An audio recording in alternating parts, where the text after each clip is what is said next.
Olá pessoal, eu agradeço aí pela sua audiência, agradeço pelos likes e peço inclusive você que tem acompanhado que compartilhe os nossos vídeos, que continue dando like aí nos vídeos, né? Continue, eu faço aqui agradecimentos inúmeros a você que tem compartilhado e evidentemente que solicito as inscrições, né?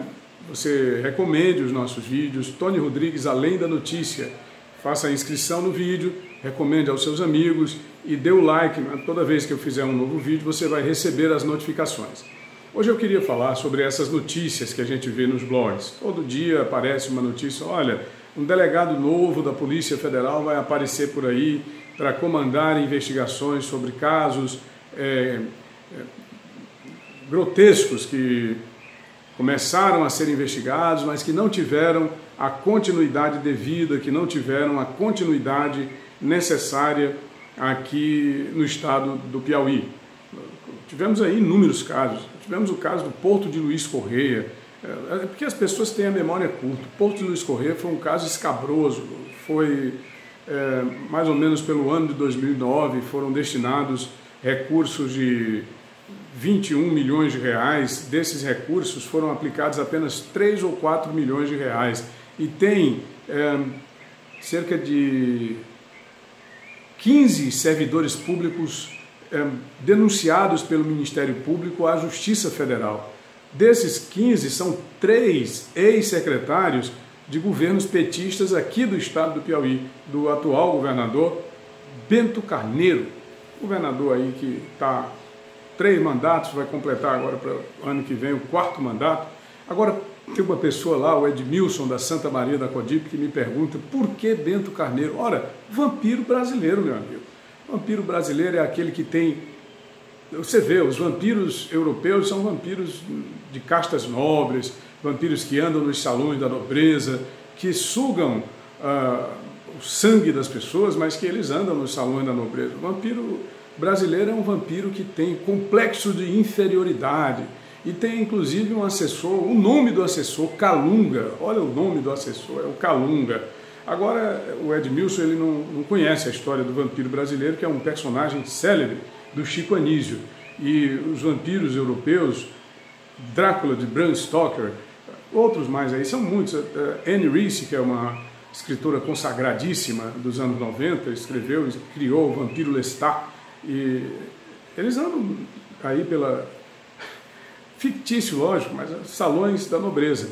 O nosso vampiro aqui, o Bento Carneiro, ele anda nas catacumbas, se movimentando, e para dialogar com as pessoas, ele mente muito, ele manda mensagens se passando por atores famosos da Rede Globo, e as mulheres, quando chegam para ele se esconde, né? Ele fica nas sombras, se esconde nas sombras, ele nunca se apresenta como de fato ele é. Então, é o Bento Carneiro, o vampiro brasileiro, com o seu assessor Calunga. O Calunga faz tudo para colocar o Bento Carneiro nas luzes, né?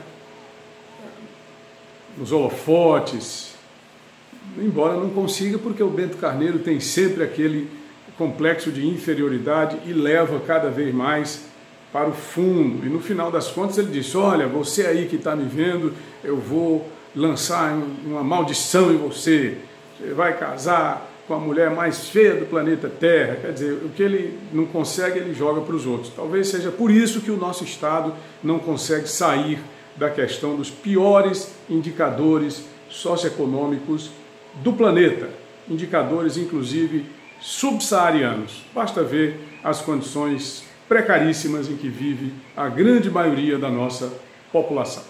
Mas vamos lá então. A Polícia Federal, toda semana, e aparecem, aqui e acolá aparecem algumas operações. A Polícia Federal entrou na casa de político tal, de empresário tal, fez aqui apreensões.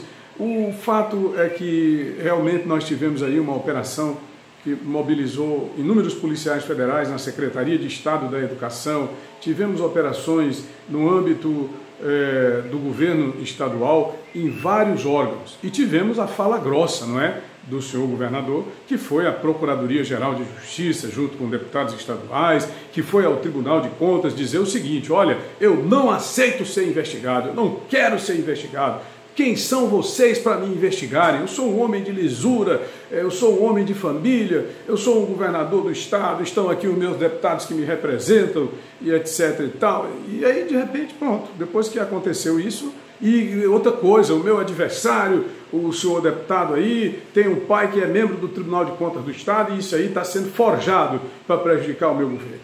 Repare bem os termos que foram usados pelo senhor governador para apresentar a sua defesa. Não foi nada técnico, não houve nenhuma defesa técnica lá. Ele adora recorrer à justiça para calar, para silenciar as vozes da razão. Jornalistas que são críticos, cidadãos que são críticos, servidores que protestam contra os atos infames praticados em sua administração, mas quando realmente há investigações, os argumentos são sempre de natureza política. É porque estou sendo perseguido politicamente. Eles não aguentam derrotas político-eleitorais. Quando todos sabemos de que maneira as vitórias eleitorais são construídas aqui neste lado do país. Vimos agora na eleição presidencial o candidato eleito, Jair Bolsonaro, ganhar a eleição com R$1.700.000 fazendo sua campanha nas redes sociais. E aqui no Nordeste, as pessoas que agem nas redes sociais, eles são atacados pelos bots, os robôs patrocinados pelo PT, que é o partido do senhor governador. Ele, inclusive, responde a um processo nacional, o Ministério Público Federal, inclusive, está sendo suspeita a ação lá em Minas Gerais, suspeito de aparelhamento. Quem não lembra do ex-procurador-geral da República, Rodrigo Janot, também conhecido como Rodrigo Enganou, que declarou voto em Fernando Haddad, do PT, no segundo turno da eleição, e esse Ministério Público Federal está sendo acusado de passar a mão sobre o inquérito que apura a questão dos digital influencers, aquelas pessoas que foram contratadas para mentir na internet falando sobre as grandes realizações do governo petista no estado do Piauí, do governo petista em Minas Gerais, que foi derrotado, por sinal, pelo eleitorado livre e consciente de Minas Gerais, e muitos outros foram, exceto no Nordeste, exceto na parte mais pobre do Brasil. Eu não vou falar atrasado, porque realmente eu não me considero atrasado, porque sou nordestino, me considero um nordestino livre, me considero um nordestino consciente, uma pessoa que construiu a sua independência através do estudo, através do trabalho e através da resistência verdadeira, e não dessa resistência falsificada, adulterada e, evidentemente, complexada como o vampiro brasileiro Bento Carneiro, a quem nós nos reportamos neste momento com um apelo para que permita que as investigações sejam realizadas. Mas o fato é que todos os dias a Polícia Federal vem, a Polícia Federal não vem. Vi até no blog de um jornalista amigo meu que disse, olha, amanhã a Polícia Federal vem. Isso durante a campanha eleitoral. Quando me surpreendi, estava o próprio jornalista lá com o microfone discursando, olha, esse é o governador que realiza. Aí eu entendi, ele estava dizendo aquilo, era para ver se o governador chamava e chamou, para sugar um pouquinho do sangue dele também. É lamentável a maneira como certas pessoas se comportam aqui no estado do Piauí. Finalmente, uma outra notícia que nos causou espécie, já no final desta semana, ela foi publicada por um dos jornais aqui do estado. Se o espírito não me engana, eu não tenho o hábito de ler jornais e as pessoas até me perdoam, devem me perdoar por isso. Eu aqui e acolá, alguma pessoa me traz, aí se for algum fato de relevância, eu vou lá, dou uma olhada e vejo. Já está com algum tempo. Não é que eu não tenha confiança no trabalho dos meus colegas. Há muitos colegas, muitos coleguinhas aqui que eu realmente reputo um trabalho de seriedade. O problema não são eles, o problema são os jornais, os donos de jornais. Esse pessoal recebe 50 milhões de reais por ano, 4 milhões e meio de reais do governo.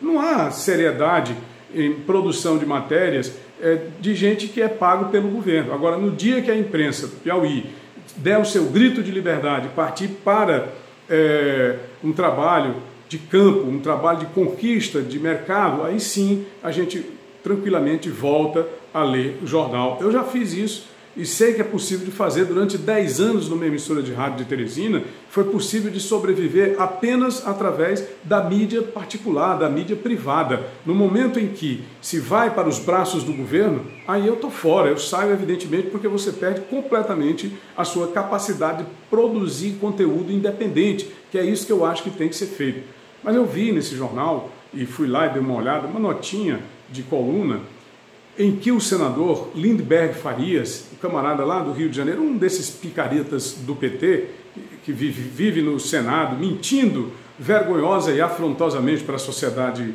brasileira, dizendo que ex-presidente Lula foi condenado sendo inocente, o que é uma grande falácia, o que é uma grande mentira, que é um triplex, uma prova maior do que um apartamento. Um apartamento é uma prova gigantesca, um prédio. A própria lei é a prova. Cadê a prova? A lei é a prova. Um juiz condena, um colegiado confirma, outro colegiado reconfirma e a Corte Suprema do país confirma de novo, sendo que esse elemento grotesco, esse rabugento da política brasileira, teve todas as oportunidades de defesa com a banca de advocacia ou bancas de advocacia mais caras, patrocinadas ao custo absurdo, infame de 25 milhões de reais, enquanto há pessoas morrendo de fome aqui mesmo no estado do Piauí e completamente apaixonadas politicamente por esse elemento. 25 milhões de reais daria para matar a fome de muita gente, enquanto lá é só discurso. Esse Lindbergh Farias estaria sendo anunciado como futuro secretário do governo aqui do PT, Bento Carneiro, aqui no estado do Piauí. Por quê? Porque perdeu a eleição no Rio de Janeiro. Mas isso não é fato novo. Há muito tempo eu venho dizendo, desde que houve o impeachment da ex-presidente Dilma Rousseff, lá em 2016, que quadros petistas fracassados, porque não tem técnica, não tem estudo, não tem inteligência, são pessoas completamente alienadas, são pessoas sem nenhuma capacidade para absolutamente nada. Eles, quando perdem as suas boquinhas, as suas mamatas, eles correm para onde está o poder público, aí eles criam consultorias, criam empresas, engravatados, são verdadeiros canalhas para tirar o sustento das pessoas pobres dos estados, porque eles são, na verdade, eles são elementos predatórios. Não só o Lindbergh, mas muitos que virão e que já estão aqui instalados ou como consultorias, empresários ou empresas que vieram, ou como elementos que estão aí agregados na folha de pagamento do próprio estado do Piauí, na forma de terceirizados, na forma de comissionados, na forma de assessores. É preciso fazer uma varredura. Nesse caso aí teria que ser o trabalho da própria oposição. Agora, essa oposição que nós temos aqui no estado do Piauí, que se manifesta em época de eleição, chega na época de eleição e engrossa a voz, engrossa o talo da garganta, essa não serve, porque lamentavelmente o resultado vai ser sempre esse. 10% dos votos para um, 15% dos votos para outro, fecha 25%, o Bento Carneiro leva a eleição com 50%, aí nós temos 25% do outro, que seriam votos nulos e brancos, seriam aqueles que se abstêm de votar, e os que não querem votar em absolutamente nenhum candidato. Mas é lamentável, por quê? Porque nesse momento essa oposição deveria estar investigando os documentos, deveria estar buscando informações para saber se procede realmente que esse mau elemento da política brasileira, Lindbergh Farias, que é um picareta, todo mundo sabe de quem se trata, estaria sendo nomeado realmente para o estado do Piauí. Quantos são desses infames que perderam eleições em seus estados, que iriam se agregar, que iriam se montar na folha salarial do estado do Piauí? De que maneira? Quantas consultorias estão sendo aventadas para vir para cá? Esse é o tipo de oposição que deveria ser feito, uma oposição de estudo, de investigação, de denúncia de fato e de direito, com elementos que possam constituir indícios, que possam constituir provas e que possam constituir condenações para levar Bento Carneiro às barras da justiça. Não, evidentemente, falácia, não, evidentemente, infâmia, mas com a lógica da prova judicial, que vai fazer com que aqueles que sejam efetivamente responsáveis possam pagar pelos crimes cometidos. Não que se venha para cá um sujeito como o Lindbergh Farias, mas que venha para cá a Polícia Federal. Nós precisamos da Polícia Federal investigando com provas construídas por uma oposição que tenha técnica, por uma oposição que tenha compromisso com a sociedade piauiense, não por uma oposição que fique chateada porque perdeu as eleições, que fique irada porque perdeu as eleições, mas eu perdi as eleições agora, aí depois se junta com quem ganhou. Foi o caso em 2010, foi o caso em 2014, e aí daí vai perdendo a credibilidade do próprio eleitorado piauiense. É lamentável. Lindbergh não, Polícia Federal sim. e não também ao senhor Bento Carneiro e às práticas nefastas e vampirescas da forma de fazer política que ele representa. Aliás, a política indigenista, essa política famigerada aqui do estado do Piauí, é uma política do século XIX, que não nos interessa, é a política do atraso. Foi colocada em prática mais uma vez agora nas eleições de 2018. Infelizmente o povo precisa se libertar disso. Como é que pode se libertar disso? Talvez nós ainda não consigamos ver em vida, né? Porque a gente sabe que as gerações elas vão se sucedendo. Muitas gerações já se passaram e a forma de fazer política no Brasil tem mudado. Mas aqui no Piauí, com esse tipo de política que se pratica, de educação, de tudo, sabe qual é a maior política educacional que se pratica na Secretaria de Educação do Estado do Piauí? Passagem para os alunos que vão fazer a prova do Enem. Não é a preparação, não é a melhoria no sistema educacional propriamente dito, é dar passagem para o aluno no dia da prova do Enem. Isso não é política educacional, isso é brincadeira, isso é molecagem. É isso aí, pessoal. Se você gostou do nosso vídeo, dê um like, se inscreva no canal, compartilhe, recomende para os seus amigos e fale bem ou fale mal, mas fale de mim. Tony Rodrigues, Além da Notícia, um grande abraço, eu volto.